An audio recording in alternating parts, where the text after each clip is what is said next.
Hello, everybody. This is Carla again, and this time I'm back with a review for episode 14 of season 4 of Major Crimes, titled Taking the Fall. And I have to say, I really loved this episode. First of all, they had me scared from the very beginning with the whole Andy thing. I'm like, Jesus, just when you think the dude is okay, it turns out the black cloud moves closer to his brain, and I'm just like, oh my god, I swear to God, if they do anything to Andy, I am going to kill something. Because Andy, he can't die. Come on, he's awesome. He can't. Nothing can happen to him, okay? I've just decreed that right now. That nothing is going to happen to Andy. It can't happen. Nothing can happen to him. So, TNT, if you're listening to me, you know what to do now, okay? So, yeah, basically, I spent the entire time while I was watching the episode, just freaking out about Andy. But then, the case itself was also pretty darn good. Actually, I really liked it. I mean, first off, I was I was kind of really excited about it because the Garcia lady is played by Tamara Mello, who oh my god, I'm giving away my age here, but I recognize her from like Popular and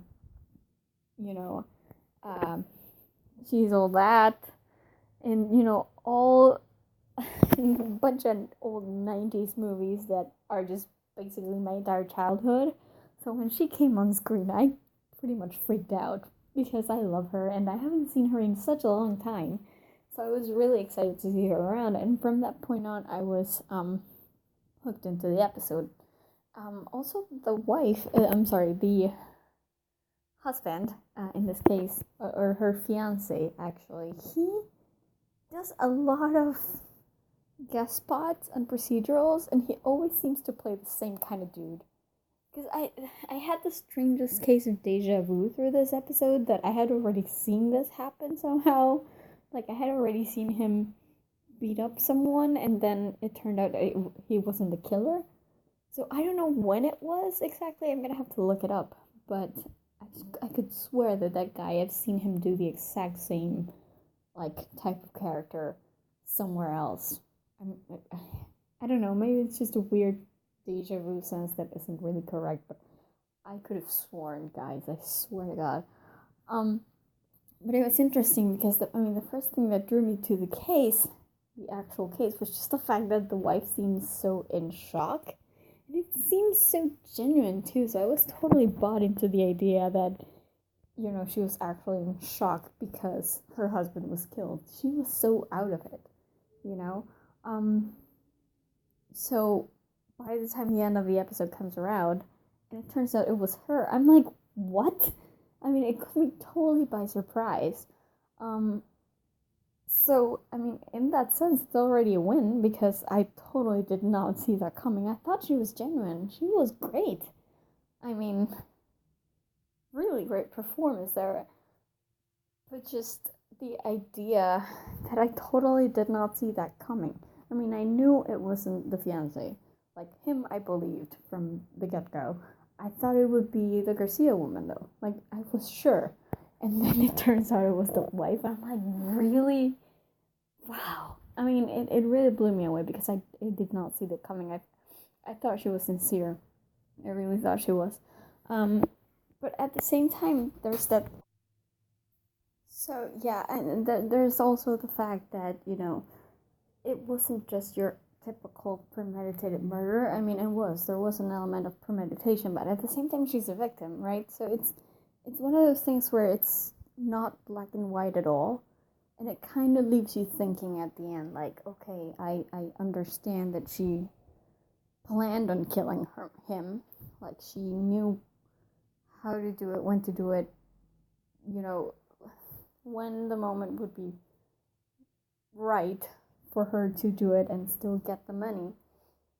Like, I can understand that, and that is definitely murder, but at the same time, she was a battered wife, so it kind of leaves you going, damn, what is the right thing to do right now?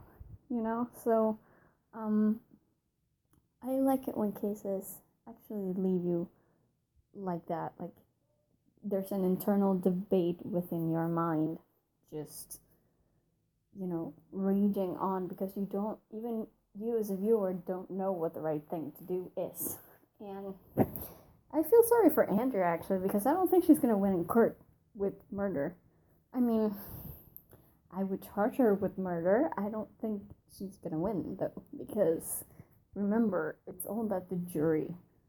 So if you can convince the jury that she was a victim and that she was only looking out for her best, interests, and actually she would have gotten some, I don't know,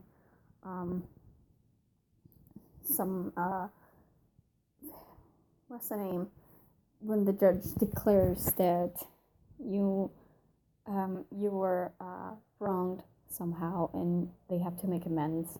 The other person has to make financial amends. So she probably could have gone to court and, gotten the money, but I don't know. I feel bad for Andrea because, yeah, you have to charge the woman with murder, but at the same time, it's like, I'm taking a battered woman to trial. That's gotta, God, it's tricky. It's really tricky, but I like that. And from the writer's perspective, like, I like the fact that there's a story that is just not black and white, because usually with these procedurals you see so many people who are just bad people, and you say, okay, I get it, you're a murderer, you have to go to jail, that's great, but this time around, damn, it's difficult. So I like that. I like it when an episode makes you think, and that's great. And then of course there's the ending thing. Now, I just watched the episode, and now I'm really nervous because the way it ended. First of all, I really like the doctor, I have to say, because she reminded me a lot of actual doctors. That they're just really, like, pushy, and, there's just, like, no time to dealing with anybody, so there's no time for pleasantries or whatever, so they're just like, yep, you're going to surgery right now. What do you have to say about it? It's like, I thought it was really funny. I hate just the entire thing about them having to sign the DNR forms and stuff, and I'm like, really? Don't do that to me. Nothing's gonna happen to Andy, but you're making me feel really bad about it. And then Provenza was funny. Provenza was hilarious. I'm like, who the hell decided to give Provenza his medical rights of all people? Like, are you serious? The guy he doesn't have one sensitive bone in his body. Why would you do that? But, God, it was sweet because at the same time, you have Andy himself reevaluating his life, so he's come to the conclusion that he really loves Sharon, and he would like to tell her, but he just doesn't have the guts to do it yet. But in case he dies or something goes wrong, he wants Provenza to tell him, which Provenza won't, so he made it right out. I fully expect that letter to come back, at some point, because it's too big at MacGuffin not to, come back to bite Andy in the behind. Like, oh, you're gonna be all fine in the operation, so now you don't have to tell her. And then the letter pops back up and she knows. It's like, okay. I fully expect that to happen. But at the same time, I liked, that it made him come to that conclusion, because obviously, you can just see it in their faces that they care for each other. And I totally wasn't into this thing, into this pairing. But right now, I'm like all of that. I'm like, yep, I ship them. So I'm glad they've come. I think they're good for each other. So I'm glad they've come to that point. And I'm glad even Sharon herself, now seeing Andy go into surgery, she understands. She finally understands that maybe, yeah, she does love him. It's kind of the conclusion that she came to at the end. I also really like the interaction between Andy and Provenza and Rusty, because I think Rusty's, kind of warming up to the whole idea of Andy being a permanent fixture in their lives and whatnot. And it's funny, I mean, it's been over half a season already, since Sharon officially adopted Rusty, and I still get a thrill whenever he calls her mom. I don't know if that's just me, but every time, like today, he was just telling Provenza, like, maybe we should just let my mom, see these things before you sign it, and I cheered. Every time I hear her say the word mom, there's a warmth inside of my chest. Like, I really love it. And I like that, he's come to take Flynn, as a part of their day-to-day life, and that he cares. And I think at the end, when he came up to Sharon and took the plate off her hands, I think he knew at that point that she was like beside herself. I mean, obviously, Mary McDonald she's not like, the character is not very effusive, I guess. She's always like very composed and stuff, but I think Rusty can see it. So I really love that. Just loved how worried everybody was for Flynn. And that's one of the things I love the most about this show, is that they're not just co-workers. They truly do care about each other, even if they're all so different. It's very heartwarming to see, honestly. Like, even Provenza, who doesn't, like I said, he's as insensitive as a gnat. So, and he's still, you can see it. Like, when Rusty called, he was really worried, you could see it, and he was like, Sharon, you call me. If anything happens to him, you call me. That was cute to see. It was really, really nice to see. So, I'm glad that Flynn is going through this just for that. I really don't want anything to happen to him. So please, please, please, gods of TNT writing, do not do anything irreversible to Flynn. Please. Please, please, please, because I want to see where this is going, and he can't die. This is my happy show. You can't do this to me. Come on. So, yeah, pretty much all that. I'm glad we didn't see all that much about Slider, because I think it's going to come back to bite me when I say this, because obviously Rusty was speaking with someone at the prison at County.